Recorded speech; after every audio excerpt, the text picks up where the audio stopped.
हाँ, तो जैसा कि आपको ध्यान होगा कल अपनी 8.6 स्टार्ट कर दी थी और 8.5 का मैंने एक क्वेश्चन छोड़ दिया था। मैं करवा देता हूँ, सोच रहा हूँ एक ही क्यों छोड़ूं जब सारे करा दिए। तो छठवां जो क्वेश्चन छोड़ता है ना, थोड़ा जल्दी जल्दी करा दूंगा, है ना। यहाँ fx बराबर नहीं दिख रहा है क्या? एक सेकंड,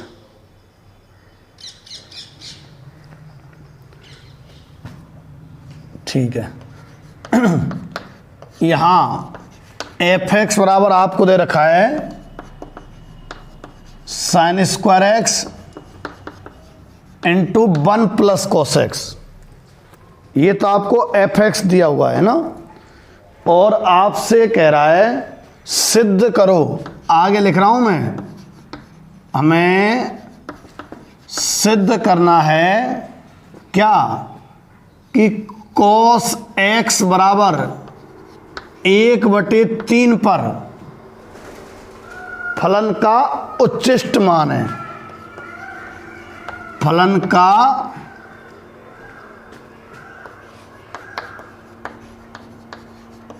उच्चिष्ट मान है, ये बात हमें सिद्ध करनी है, ठीक है। अच्छा, तरीका सबको ध्यान होगा। सबसे पहले तो अवकलज तो करते ही करते हैं, तो मैं अवकलज कर रहा हूं। तब एफ डैश एक्स कितना आएगा? साइन स्क्वायर एक्स तो ज्यों की त्यों, और 0 माइनस के sine x plus 1 plus cos x ज्यों की त्यों, और साइन स्क्वायर एक्स का 2 साइन एक्स और साइन एक्स का कितना? Cos x. ये और आगे हल करें तो एफ डैश एक्स बराबर, देखो माइनस का तो साइन क्यूब एक्स और प्लस का 2 साइन एक्स कॉस एक्स और प्लस का 2 sine x cos square x. इसका 1 से और कॉस एक्स से गुणा कर दिया मैंने। अच्छा, क्या कॉमन आ जाएगा? साइन एक्स कॉमन, तो minus sine square X plus 2 cos X और plus 2 cos square X. Sine X common ले लिया मैंने। अब साइन एक्स तो कॉमन है ही, खैर मैं क्या कर रहा हूं, ये कॉस स्क्वायर में और ये साइन स्क्वायर में, ये कॉस में, तो पूरे को कॉस में ही बदल रहा हूं। कैसे बदलेगा? ये कॉस में है, ये कॉस में है, जो आगे आगे माइनस साइन स्क्वायर एक्स लिखा है इसको भी कॉस में। कैसे? माइनस तो आगे वाला 1 माइनस कॉस स्क्वायर एक्स, ठीक है, plus 2 cos x plus 2 cos square x. ये आया साइन एक्स माइनस का 1 और प्लस का कॉस स्क्वायर प्लस का 2 कॉस एक्स प्लस का 2 cos square X. Sine x, अच्छा 2 कॉस स्क्वायर और कॉस स्क्वायर तो 3 कॉस स्क्वायर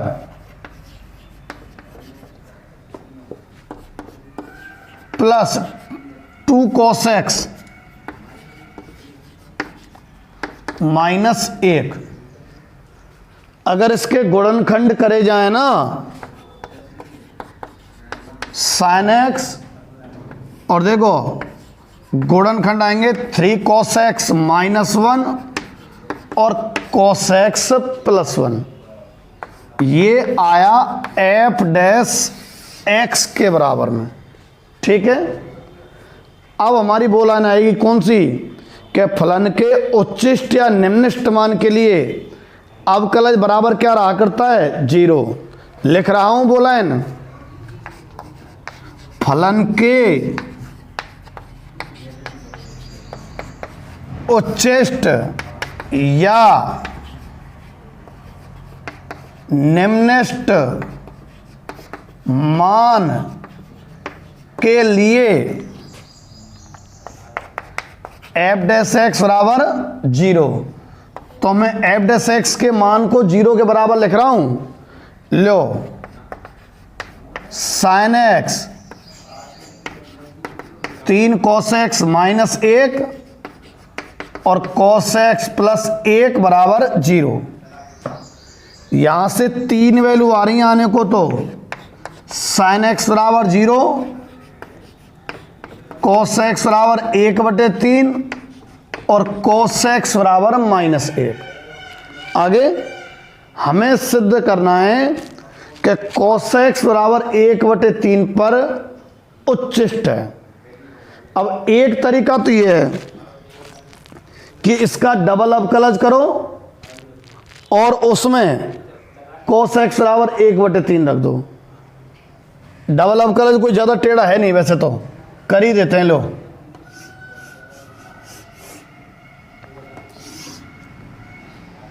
पुनः अवकलन, पुनः अवकलन, पुनः अवकलन करें तो एफ डैश एक्स बराबर कैसे होगा भाई, इसका करो, देखो ये ऊपर वाले का ज़्यादा ठीक रहेगा। साइन एक्स तो ज्यों की त्यों, साइन एक्स तो ज्यों की त्यों, और इसका करें तो 6 कॉस एक्स और कॉस का होगा minus sine x.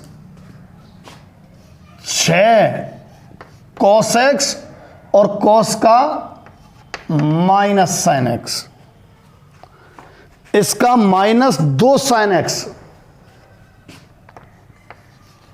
-2 sine x और 1 का तो 0। ठीक है, थोड़ा साइड में कर देता हूं लोग। एफ डैश एक्स बराबर साइन एक्स तो ज्यों की त्यों, इसका किया है मैंने, इसका 3 कॉस स्क्वायर एक्स का, एक्स स्क्वायर की वहां थी 2 आएगा आगे तो 6 हो जाएगा। 6 कॉस एक्स और कॉस का माइनस साइन, तो 6 कॉस और माइनस साइन आ गया, और इस 2 कॉस का कर दिया -2 साइन और 1 का 0, प्लस अब की बार ये वाला ब्रैकेट जो की तो, और साइन का क्या हो जाएगा, कॉस, साइन का तो कॉस और ब्रैकेट वाला जो की तो क्या, 3 cos square X plus 2 cos x -1। ठीक है, अब फलन के उच्चिष्ट या निम्निष्ट मान के लिए एफ डैश एक्स बराबर 0। फलन के उच्चिष्ट, अरे तरीक, रुको क्या बोल गया मैं, ये डबल डैश आ गया ना। अब हम क्या करते हैं, डबल डैश में वो वाली वैल्यू रख के देखते हैं। हमें कॉस वाली वैल्यू से मतलब है, तो कॉस एक्स बराबर 1/3 पर, कॉस एक्स बराबर 1/3 पर देखो एफ डैश एक्स प्लस का आता है क्या माइनस का, एफ डबल डैश है भाई, पुनः अवकलन।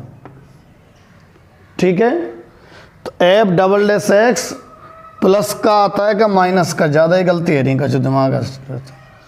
कॉस एक्स बराबर 1/3 पर F double dash x plus का आता है कि माइनस का। तो इसमें जब तुम रखोगे, सुनो, कॉस एक्स बराबर 1/3 पर पहला हिस्सा तो ये नेगेटिव, सबके सामने नेगेटिव है तो नेगेटिव आएगा, और ये वाला 0 हो जाएगा। क्यों हो जाएगा सब 0? अरे ये और ये एक ही बात तो है, ये और ये और इसी के गुणनखंड ये है। तो cos x बराबर 1/3 रखेंगे तो ये 0 हो रहा है ना। तो cos x बराबर 1/3 पर दूसरा हिस्सा तो 0 और पहला हिस्सा कैसा आ रहा है, नेगेटिव। f" नेगेटिव है, अतः cos x बराबर 1/3 पर कैसा है बिंदु, उच्चिष्ट है। बस हो गया काम।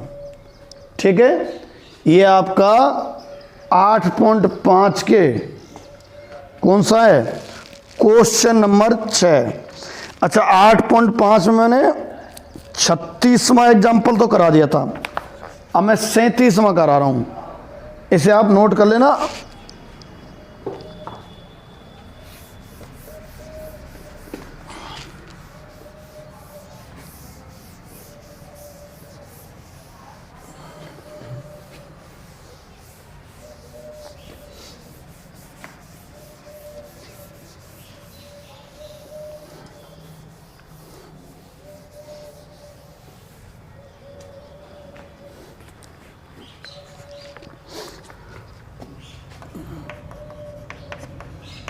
एग्जाम्पल 37 लिखा हुआ है ना, आपसे कह रहा है सिद्ध करो दी हुई तिर्यक ऊंचाई और महत्तम आयतन वाले शंकु का अर्धशीर्ष कोण tan 1√2 होता है। अब वापस से पढ़ते हैं ना, सिद्ध करो दी हुई तो तिर्यक ऊंचाई, तिर्यक ऊंचाई दी हुई है, दी हुई है मतलब 10 है क्या 8 है, ऐसे फिक्स है, फिक्स है मतलब कांस्टेंट है। कौन, तिर्यक ऊंचाई काय की, महत्तम आयतन वाले शंकु की, शंकु बनाओ, ये शंकु बना दिया सामने।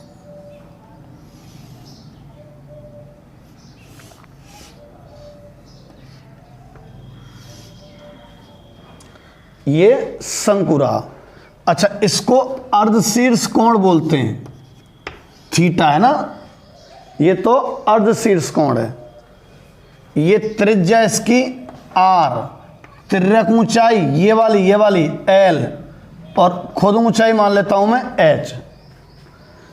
अब कह रहा है दी हुई तिर्यक ऊंचाई, मतलब तिर्यक ऊंचाई को आप नियत मानो, और महत्तम आयतन, महत्तम मतलब अधिकतम, कौन है अधिकतम, आयतन, तो अवकलन किसका होगा, आयतन का।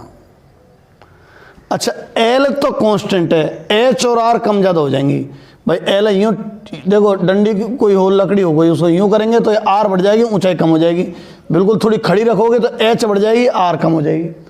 तो R और H तो वेरिएबल हैं। एक बार लिख देते हैं इन सारी चीज़ों को, कि माना ये चीज़ इतनी है, माना ये चीज़ इतनी है। लिखें, माना शंकु की तिर्यक ऊंचाई क्या मानी हुई है, L है, और ऊंचाई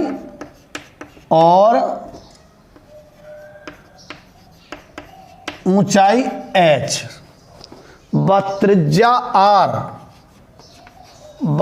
त्रिज्या R, ठीक है, व अर्धशीर्ष कोण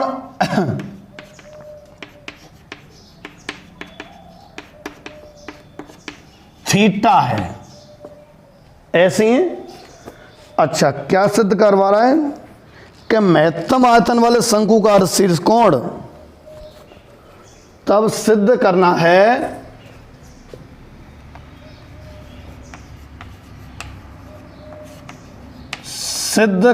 है कि महत्तम आयतन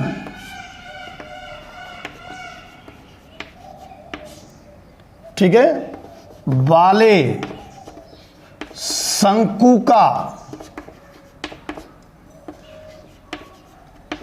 अर्धशीर्ष कोण थीटा कितना, tan−1√2। हमें सिद्ध करना है महत्तम आयतन वाले शंकु का अर्धशीर्ष कोण थीटा बराबर कितना, tan−1√2, या यूं कहें कि tan थीटा बराबर कितना, √2, या tan थीटा बराबर √2 है। ठीक है। अच्छा, महत्तम आयतन वाले शंकु का अर्धशीर्ष कोण थीटा बराबर इतना या tan थीटा बराबर √2। अब आगे सुनो, tan थीटा बराबर √2 कहो या फिर देख लो जरा, tan थीटा बराबर यहां से देखना लंब बटे आधार होता है क्या जाने, यानी h/r को मान √2, मतलब थीटा बराबर tan इनवर्स √2 लाना है, या यूं कहो कि tan थीटा बराबर √2 लाना है, या फिर यूं कहो कि tan थीटा का मान h/r है, उसको हमें कितना लाना है, √2। अब आगे सुनो, हम स्टार्ट करेंगे। ये अर्धशीर्ष कोण ये वाली बात लानी कब है, जब आयतन महत्तम की प्रक्रिया चलाओगे, जब आयतन के महत्तम होने की प्रक्रिया चलाओगे। तो आयतन का सूत्र लिखो और महत्तम की प्रक्रिया चलाओ। आयतन का सूत्र, चूंकि शंकु का आयतन, चूंकि शंकु का आयतन V बराबर 1/3 πr² h। अच्छा, आयतन अधिकतम है तो आयतन का अवकलन होना है, होने को तो ये जो साइड में दिख रहा है मेरे, आयतन का अवकलन होना है। अब आयतन का अवकलन किसके सापेक्ष करें, दो वेरिएबल है इसमें, देखो r भी है और h भी है, तो कौन से के सापेक्ष करें अवकलन, किसी एक के सापेक्ष, तो पूरे को एक में बदलना होगा हमें, या तो पूरा r में या h में। अच्छा, l भी तो दिया हुआ है, उसका भी कोई काम आना चाहिए, तो हम क्या करेंगे, l और थीटा है ना, इनको लेते हैं h और r के साथ में। मतलब होना क्या है, यहाँ जो चीज़ महत्तम होती है उसका अवकलन बराबर 0 करते हैं, ये प्रक्रिया है। तो महत्तम कौन है, आयतन, तो अवकलन आयतन को होना चाहिए, बिल्कुल सही बात है। पर r और h दो वेरिएबल हैं, जबकि एक वेरिएबल होना चाहिए जिसके सापेक्ष अवकलन कर सकें। तो एक वेरिएबल में बदलने के लिए क्या करना पड़ेगा हमें, इस त्रिभुज से हम r को l और थीटा के साथ संबंध स्थापित करेंगे और h को भी l और थीटा के साथ। देखो कैसे, O A B मान लेते हैं और ये C हो गया। त्रिभुज OAB से, त्रिभुज OAB से, तो त्रिभुज OAB से अगर हम देखें, क्या लाना है, R को L के संग लाना है। ये थीटा है ना, तो ये लंब ला लाओ, और ये थीटा है तो ये आधार है कौन, H। तो R और L में, लंब और कर्ण में, भाई थीटा के सामने लंब ही तो है, तो लंब और कर्ण में कौन रिलेशन दर्शाएगा, साइन। ये किस बात की प्रक्रिया चल रही है कि B के बराबर में दो वेरिएबल हैं, R और H, जबकि हमें एक वेरिएबल में बदलना है, तो मैं थीटा में बदल रहा हूं। थीटा भी कम ज़्यादा होगा भाई, जो L लंबाई तो फिक्स है, यही झुकेगी तो थीटा भी कम ज़्यादा होगा। एक वेरिएबल बदल रहा हूं ताकि अवकलन हम उसी के सापेक्ष कर दें। तो साइन थीटा बराबर लंब बटे कर्ण R/L। तो यहां से R बराबर आ गया L साइन थीटा। ऐसे ही दूसरे पाव, H को L के साथ रिलेट करो। H है आधार, तो cos थीटा बराबर आधार बटे कर्ण। तो H बराबर L cos थीटा, H बराबर L cos थीटा, R बराबर L sin थीटा। अब मैं इस V में रखूंगा V, ये रहा ना V, ठीक है, किस में रखूंगा, V। V बराबर 1/3 पाई R² यानी कि L² sin² theta. Pi R square H L cos theta. ठीक है, यानी ये हो सकता है बी बराबर पाई बटे 3 एल क्यू, अच्छा sine square theta into cos theta. अब बी का संबंध सिर्फ थीटा पर डिपेंड है, एल तो कांस्टेंट है।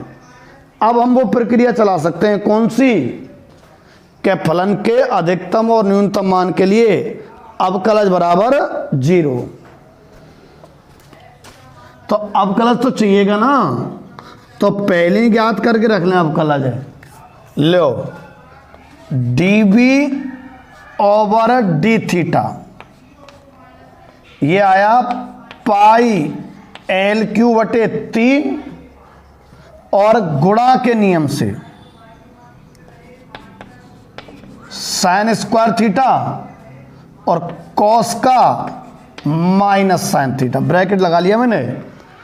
पाई एल क्यू बटे 3 तो कांस्टेंट है, इसका कर रहा हूं साइन स्क्वायर थीटा जो कि तो कॉस का minus sine plus cos theta जो कि तो और साइन स्क्वायर का 2 साइन थीटा और साइन थीटा का कॉस थीटा। अच्छा पाई एल क्यू बटे 3 कुछ कॉमन आ रहा है क्या, बिल्कुल आ रहा है, साइन थीटा कॉमन आ रहा है, तो माइनस का तो साइन स्क्वायर बचा और प्लस का 2 कॉस स्क्वायर बचा। ठीक है, और हल करूं तो इधर D B over D theta बराबर पाई एल क्यू बटे 3 साइन थीटा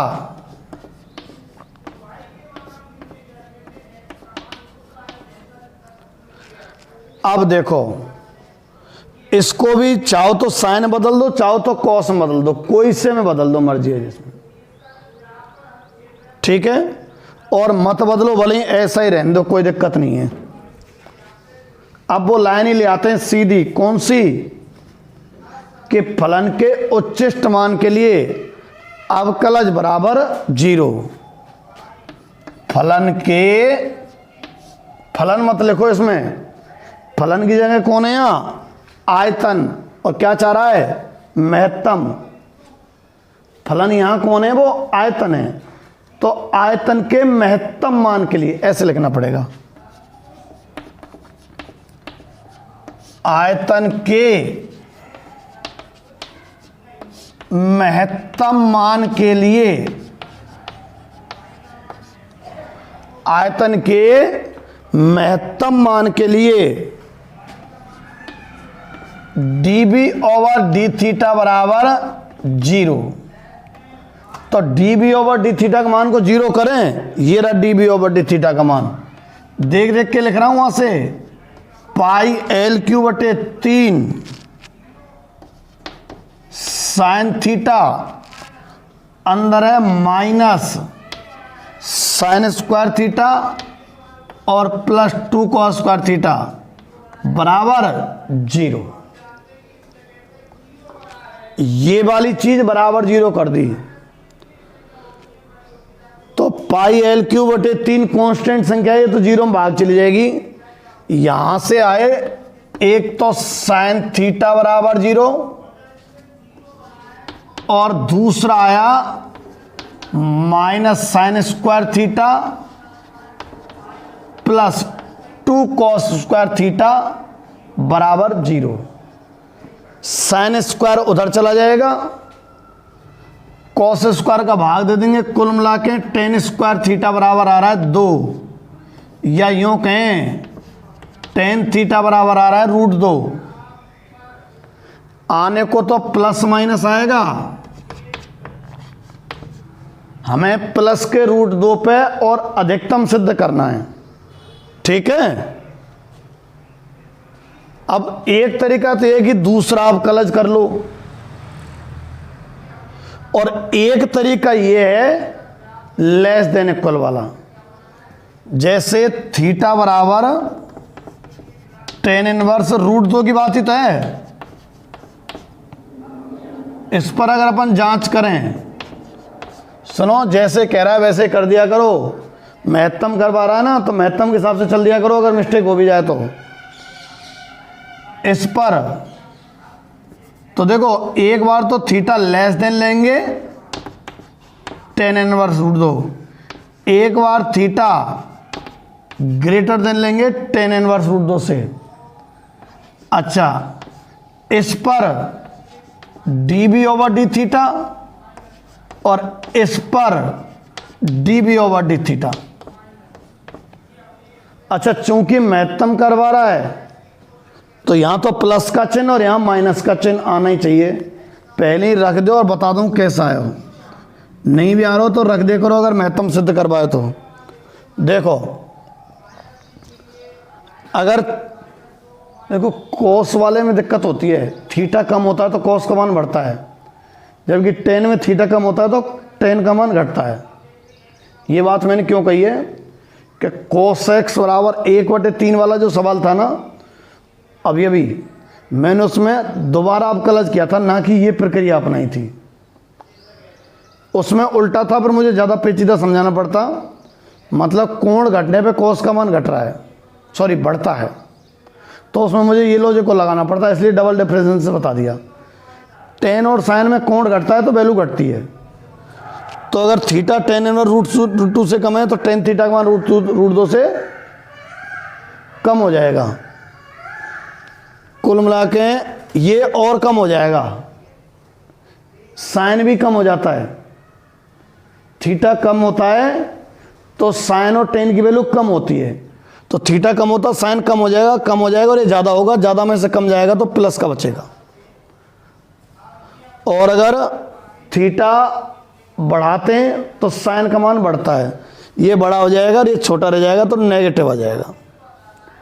ठीक, ये ही पुष्टि हो गई। बस लिख दो, अतः टेन थीटा बराबर रूट 2 पर आयतन कैसा होगा? महत्तम होगा। ठीक है,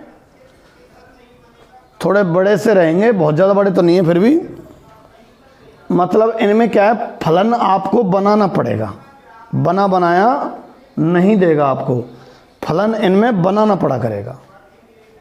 ये नोट कर लो। मैं अगला क्वेश्चन लेता हूं।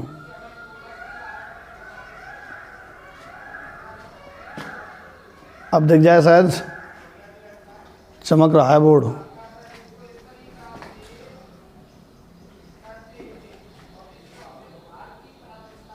एक मिनट रुको।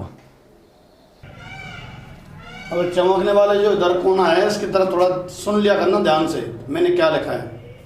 ठीक है, अब एग्जाम्पल 38 पे आ जाओ।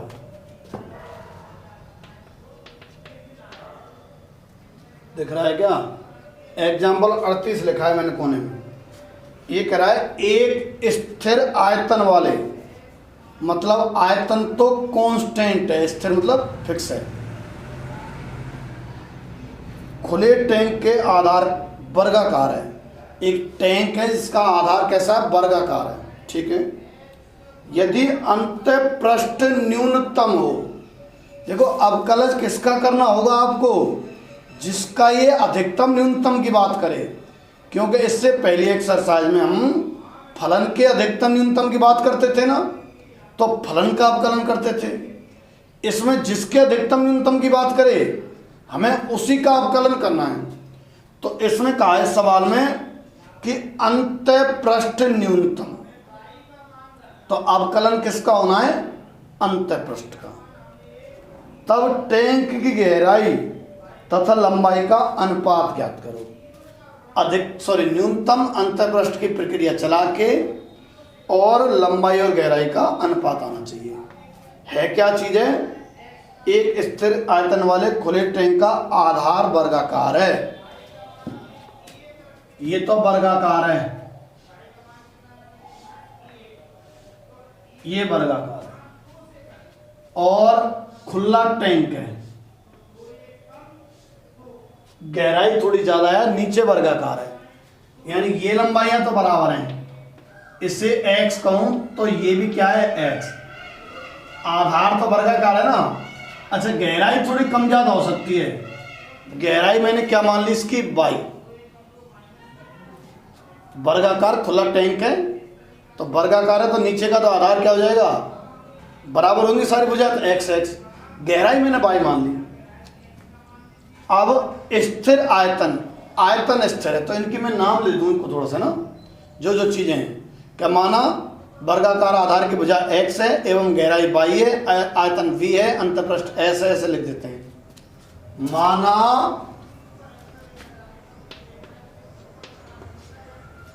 वर्गाकार आधार वाले टैंक, ठीक है, माना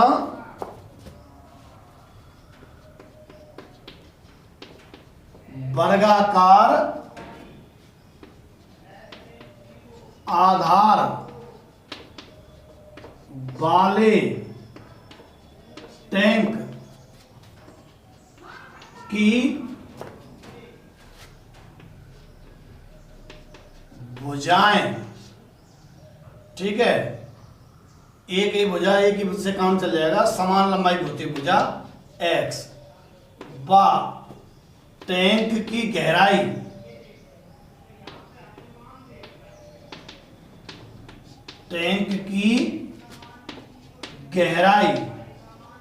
कितनी मान ली मैंने, y है। भुजा x है व टैंक की गहराई कितनी है, y है। यदि स्थिर आयतन b हो, यदि स्थिर आयतन v हो तथा अंतःपृष्ठ s हो, यदि स्थिर आयतन b हो और ये लिख रहा है ना अंतःपृष्ठ s है ना, s हो, तब करना क्या है, न्यूनतम अंतःपृष्ठ के लिए, तब न्यूनतम अंतःपृष्ठ के लिए किस किस का अनुपात, ये x और y का अनुपात पूछ रहा है, लंबाई और गहराई का अनुपात, लंबाई अनुपात गहराई पूछी जा रही है, लंबाई अनुपात गहराई, x अनुपात y तुमसे पूछा जा रहा है। देखो कैसे करेंगे, सुनो। न्यूनतम कौन है, अंतःपृष्ठ, तो अंतःपृष्ठ का सूत्र तो हमें लिखना ही पड़ेगा। अच्छा आयतन v दिया हुआ है तो आयतन भी निश्चित ही काम आएगा, दोनों लिख लेते हैं। पहले आयतन लिख लेता हूं जो काम आएगा, चूंकि आयतन v बराबर, चूंकि आयतन v बराबर क्या होगा, लंबाई गुणा चौड़ाई गुणा ऊंचाई, तो x इंटू वाई, तो क्या हो जाएगा, x स्क्वायर वाई। ये तो आयतन हो गया, आयतन v स्थिर है, कांस्टेंट की तरह व्यवहार करना है। अब अगले स्टेप पे चलते हैं, न्यूनतम किसको चाह रहा है, ये अंतःपृष्ठ को, तो अभी आपको किसका सूत्र लिखना पड़ेगा, अंतःपृष्ठ का। अच्छा चूंकि अंतःपृष्ठ को न्यूनतम कह रहा है तो न्यूनतम की प्रक्रिया किस पे चलानी है आपको, अंतःपृष्ठ पे। न्यूनतम की प्रक्रिया से क्या मतलब हुआ कि अवकलज करके बराबर 0 करके x का मान आना, ये सारी प्रक्रिया न्यूनतम पृष्ठ पर चलानी है आपको। चलो पुनः लिख के, न्यूनतम पृष्ठ s बराबर, अब इसका पृष्ठ का क्षेत्रफल कितना होगा अंतःपृष्ठ का, देखो एक पृष्ठ तो नीचे वर्गाकार, इसका क्षेत्रफल लंबाई गुणा चौड़ाई के हिसाब से बैठ रहा है एक्स स्क्वायर बैठ रहा है प्लस 4 दीवारें और हैं, ये और ये। अच्छा, ऊपर का पृष्ठ है, नहीं खुला टैंक है ना, इसलिए तो 4 दीवारें और हैं। अगर हम इस दीवार की बात करें तो लंबाई और चौड़ाई एक्स और वाई, तो क्षेत्रफल लंबाई गुणा चौड़ाई तो हुआ। दीवार आयताकार है, नीचे तो वर्गाकार है उसका आधार, तो पर ये तो आयताकार हुआ ना, तो वाई और एक्स। एक दीवार का क्षेत्रफल एक्स वाई है, दीवार तो 4 है ना, तो X Y plus X Y plus X Y plus X Y 4 बार हुआ तो 4x वाई तो हुआ, तो 4x वाई। अच्छा, अंतःपृष्ठ न्यूनतम के लिए हमें अंतःपृष्ठ का अवकलन करना होगा, मतलब s का। अब s का अवकलन जब करें, जब एक वेरिएबल में हो रूप में s तो दो पर निर्भर है, यह s 2 वेरिएबल पे निर्भर है। कौन कौन से पे? x पे और y पे, ठीक है। तो x पे और y पे निर्भर है, तो एक में बदलो। कौन की हेल्प से? आयतन की हेल्प से। समीकरण 1 से y का मान v/x² कहां रखना है? समीकरण 2 में रखना है। तो s बराबर x² प्लस 4x और y का मान v/x²। s बराबर x² plus 4v/x, x² plus 4v/x, ठीक है। अब इसका हमें अवकलन करना है। ds over dx, ds over dx बराबर 2x। अच्छा, 4 भी तो कांस्टेंट है, आप तो 1/x का देखो, -1 में कितना? x²। ds ओवर dx बराबर कितना आ गया? ये आ गया 2x - 4/x²। फिर वो लाइन आएगी ना, s के न्यूनतम मान के लिए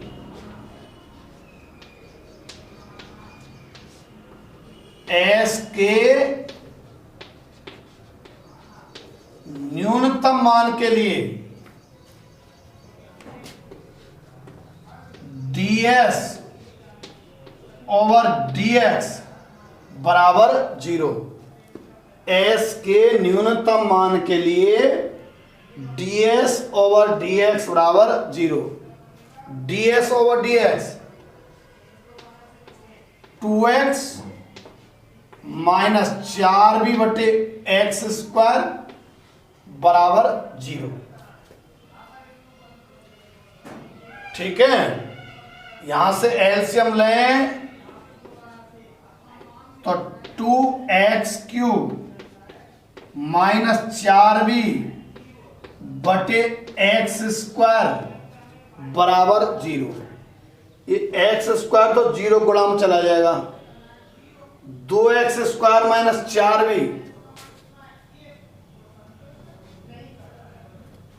इधर, 2x² माइनस 4v बराबर 0। यहां से x बराबर कितना आ गया?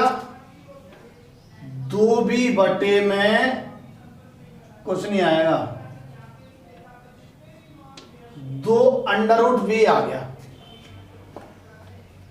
अरे क्यूब था भाई, है ना, क्यूब करो फिर तो इसको। 2x³ माइनस 4v, यहां से x³ बराबर 2v आया, x³ बराबर 2v, ठीक है। अब आगे सुनो, डबल डिफरेंशिएशन इजी है इसका। इस स्थिति में देखो न्यूनतम है का अधिकतम है, तो डबल डिफरेंशिएशन करो, पुनः अवकलन। अच्छा भूले तो नहीं है क्या पूछा है, एक मिनट लिख के याद दिलाता हूं भाई। एक्स और वाई का अनुपात पूछा है, पर कब पूछा है, जब अंतःपृष्ठ एस क्या हो, न्यूनतम। अच्छा एस न्यूनतम है, इस बात की पुष्टि तो करो। अवकलज बराबर 0 करके ये बात तो न्यूनतम में भी हो जाती है और अधिकतम में भी हो जाती है। कौन सी, अवकलज और अवकलज बराबर 0।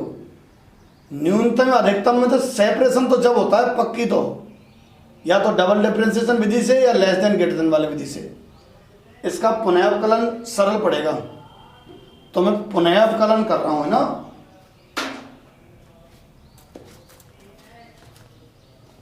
ये आया d2s अपॉन dx2 कर दिया इसका। 2x का तो 2 माइनस, अच्छा ये जो x स्क्वायर है 1 अपॉन एक्स स्क्वायर, इसका अवकलन आ जाएगा। देखो 4 भी तो मैं चौकी तो छोड़ रहा हूं क्या, और एक्स स्क्वायर अपॉन में मतलब x घात -2, -2 आगे करेंगे तो प्लस का 2, और x की पावर -3 होता बटे में क्यूब आ गया। अब अगर मैं एक्स क्यू जगह v रखूं, एक्स क्यू की जगह v, तो जो द्वितीय अवकलज है ना, कौन, d2s अपॉन dx2 कैसा आ रहा है, पॉजिटिव। द्वितीय अवकलज जब पॉजिटिव आता है ना, तो फलन, और यहां कौन है, अंतःपृष्ठ, कैसा होगा, न्यूनतम। तो s न्यूनतम होगा, तो s न्यूनतम होगा, यानी कि इस स्थिति में s क्या है, न्यूनतम। अब इस स्थिति के लिए अनुपात तुमसे पूछ रहा है, इस स्थिति के लिए अनुपात पूछ रहा है तुमसे। किसका अनुपात, x और y का। तो समीकरण 1 से यहां आ जाओ, v की जगह तो x³/2 बराबर x² में y,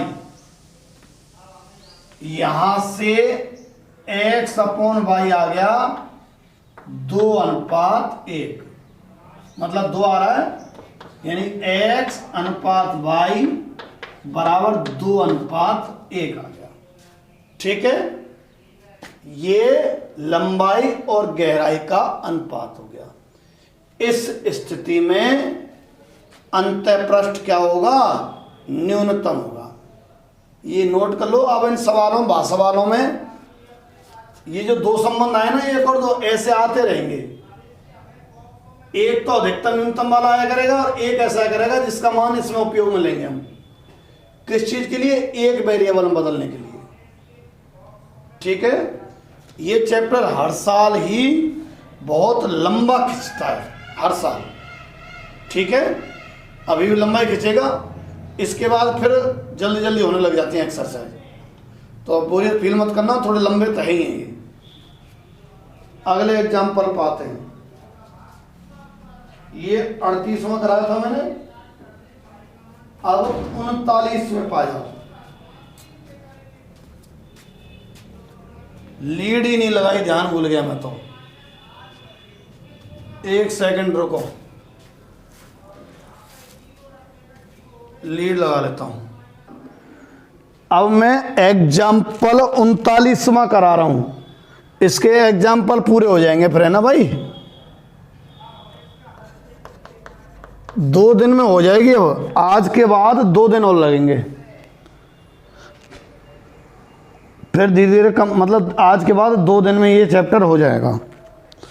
एक निर्माता आपको 5 माइनस एक्स बटे 100 रुपये प्रति इकाई की दर से एक्स इकाइयां बेच सकता है। लिख रहा हूं जैसा इसने कहा है वैसा वैसा ही, कि निर्माता 5 माइनस एक्स बटे 100 रुपये, ये रुपये है ना, प्रति इकाई, एक इकाई की कीमत है ये रुपयों में, इकाई की दर से, प्रति इकाई की दर से एक्स इकाइयां बेचता है,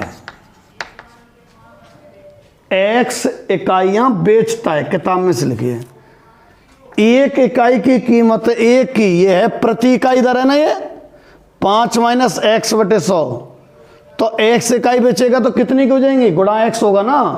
अरे एक सामान 10 रुपए का है तो 6 सामान कितने हो जाएंगे, 10 गुणा 6 60 रुपए के, गुणा ही तो करोगे। तो ये तो प्रति इकाई कीमत है, और बेच कितनी रहा है वो, एक्स, तो कुल कीमत कितनी हो जाएगी, एक्स गुणा इतना। तो कुल बेचना, बेचने की जो कीमत है, क्या कहेंगे उसको, सेल को, बेचने के, तो कुल बिकने की कीमत, ठीक है। तब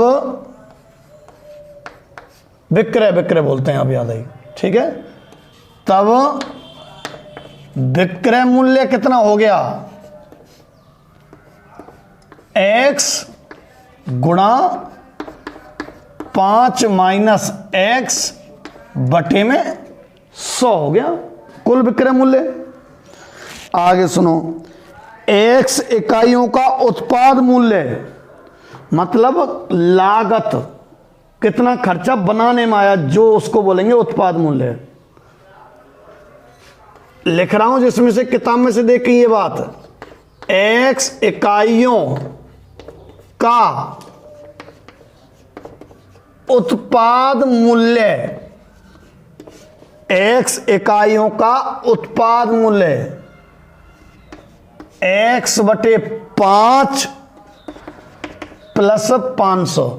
अच्छा, ये प्रति इकाई उत्पाद मूल्य नहीं है, कुल ही उत्पाद मूल्य कह तो रहा है, एक्स इकाइयों का है, ठीक है। फिर